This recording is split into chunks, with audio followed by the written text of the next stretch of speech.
History suggests that the Saints will play well at Detroit, as you saw with the numbers coming off of a bye with 2 weeks to prepare. Offensive prowess outstanding, points scored galore, and they're going to need that. The question is, are these those New Orleans Saints? Is that good English? Ken Trahan with you, sportsNOLAtv. I don't know, that's a great question because we're going to get into that because this was a really good football team most of those years. Not so much this year to this point, but it can change. And Amy, when we talk about the Saints to date, obviously it's been disappointing. In retrospect, maybe one or two of these losses don't look so bad now. The Cleveland Browns aren't such a bad football team after all. They're actually playing pretty well. And the Falcons clearly spent a whole year preparing for the Saints and apparently nothing else. Yeah, absolutely. I think that's a very good way of putting it. It'll be very, very interesting to see how the Saints come off of this bye week. They've had a week to, number one, get healthy, but secondly, to be able to right some of the wrongs, especially on the defensive side of the football. And certainly when you know that Detroit is coming in, Matthew Stafford, a very good quarterback, but aside from that, some very good wide receivers. Those corners and defensive backs are going to be tested this weekend, and I think this really does show the moxie that the Saints have. Have they gone in, figured out a way to get it done, and will they come out with a different, frankly, not just what they do on the field, but I think different emotion driving this team as well. So I look forward to what's going to happen on Sunday. Brian, it's almost like a second season. You get a chance to recharge the batteries, analyze, pick it apart. And when you have things to pick apart, that's a good thing because oftentimes when teams go into bye weeks and they're playing really well, they come back and they lose that momentum. That's nothing to worry about here, even though they did get a win before the break. You know, it seems like the Saints have the perfect antidote for their problems on the road, Kenny.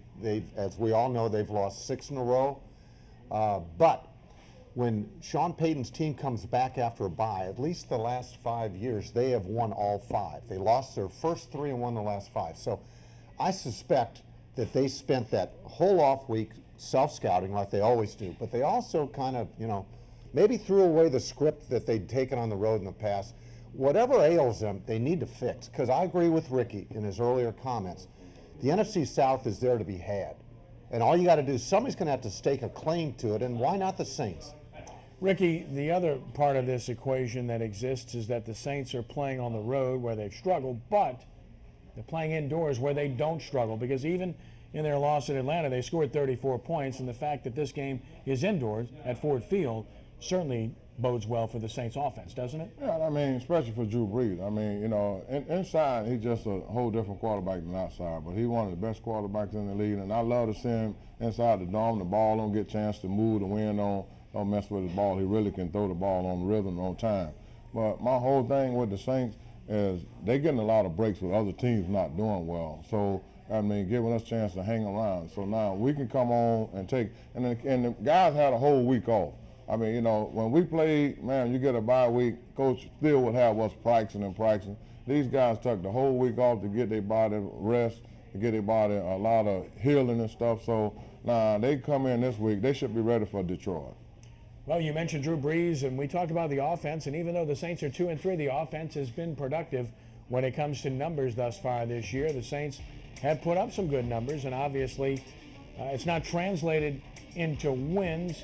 13th in points, which is okay, not a customary number for them, but that's still upper echelon overall, though toward the middle of the pack. Rushing yards, extremely encouraging. They've rushed for over 100 in every game thus far. Passing yards, where you think they would be, second overall. Total yards, second overall. And third down conversions, second as well. Amy, when you look at those numbers, you kind of wonder why they're 2-3.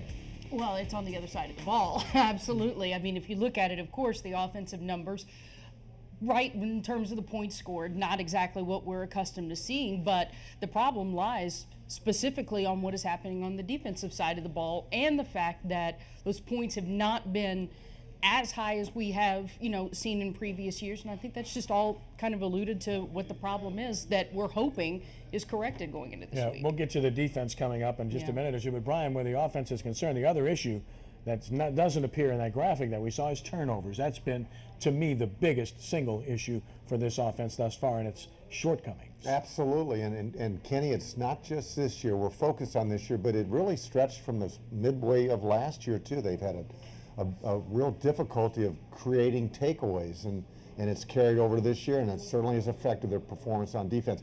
And we talk about the importance of takeaways and what it does for field position, and this is one thing that they have not been able to help the offense do this year. And Ricky, the offensive line overall has been good. The only game that I would say that they probably lost up front was against Dallas.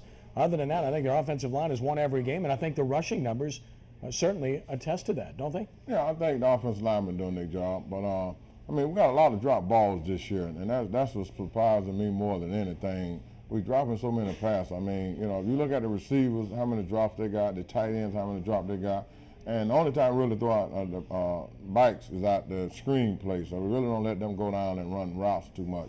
So, but we just got too many drops this year.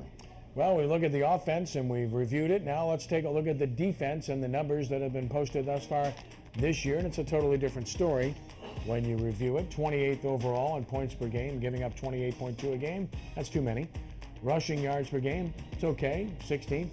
Passing yards per game, not good. Near the bottom at 25th, and total yards at 23rd. And of course, 23rd in giving up third down conversions, which obviously is an issue. And they're bottom 10 in the league in 4 of those 5 categories, Amy, and that certainly doesn't bode well for you. No, you're not going to win if you have those kind of numbers. It's just that simple. So as we've pretty much said, I think, over and over, and we've been saying for weeks, but certainly since we started the show today, that the Saints defense, I think, is going to be the one thing everybody is going to be looking at, especially when they step on that field on Sunday. Have they been able to make some of those corrections that are necessary? Certainly there have been injury problems that have plagued the Saints defense, but aside from that, regardless, they've got to get gut check real in what is necessary to win in the NFL, and especially to make those stops. You can't rely just on the offense to put up points. Brian, it's not any one aspect of the defense that's really fallen short. It's really all aspects. No pass rush.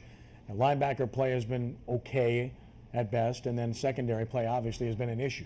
Yeah, and I like gut check real. I like that, Amy. I really do. I like that expression. And they need to get gut check real. And they need to do it, and they needed to do it during this off week. The personnel isn't going to change, okay, on defense. They need to be put into better positions by the coaching staff, but they also need to step up here and make some plays when necessary. We all talk about the talent level on this defense. We have said from week 1 that they seem to have enough talent. Well, you know what? It makes you wonder right now through 5 games, Ricky, if they do have enough the talent to get it all done. Well, I mean, the whole kid, last year, some guys had a great year. And those same guys you're looking to step up this year and have the kind of year they had last year. And I think that's the way to fall off at. But, I mean, the Saints need more turnover. I mean, if you look at the game as the game go, they need to script the ball more. They need to take the ball from the quarterback. A lot of times you get a kill shot on them, you got to go for the ball. You just can't go for the man. So they've been making good plays, but they haven't been making turnovers.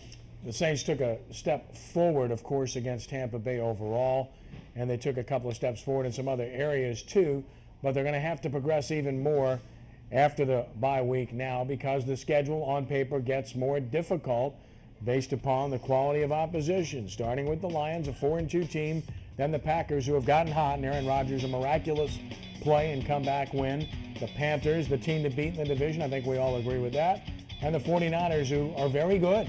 When you look at those 4 games, Amy, that's one of those that you look at it and say, boy, I hope we can go 2-2. The problem is the Saints can't afford to be 2-2. They need to find a way to win 3 and get themselves back ahead of 500. Yeah, they do. They need to find a way to go 3-1, but you look at it, the play that they had going into the bye week isn't going to cut it against any of those teams. You know, Green Bay, certainly Aaron Rodgers, his play right now is excellent. Detroit, it'll be interesting to see because Detroit to me has been a little erratic in terms of their play going throughout the season. But Carolina, every time we keep saying that, well, they're maybe not that good, they're still finding a way to be on top, or at least of the division. And then San Francisco, I am not a fan of Kaepernick. I've said it all along, but this is a good team. Yeah, I agree, Kenny. You know, they need to come out of this, I think, at least 2-2. And I would have said 3-1 to start the season. They need to come out 2-2 out of that 4-game stretch. I mean, you know, playing the teams, I think Detroit is their weakest opposition. So I think that if they can get past Detroit, they might can get San Francisco down there. But, I mean, Green Bay, they're coming home. So the Saints play well at home. So I really think if we get by Detroit, we can win 3 of those ball games. I agree with you completely. I think the Detroit game will tell the story because at home, I don't care if it's Green Bay or San Francisco, they have a great chance to win those games in the Dome at home. But if you don't win the Detroit game, the confidence level, aside from the obvious, the performance is going to be lacking. So therefore, this is one I think they have to win. But haven't we said that in the past few games that they've played? And of course, we are here at Premier Nissan of Metairie, Veterans Boulevard. We encourage you to come by, and Sports NOLA TV is brought to you by Premier Automotive, where 100% satisfaction is their goal. Premier Automotive believes their people plus the right attitude will result in the best automotive buying experience for you. Visit a Premier dealer near you and check out all of Premier's great deals at premierautomotive.com. Back to take a look at the NFL on Sports NOLA TV in just a moment.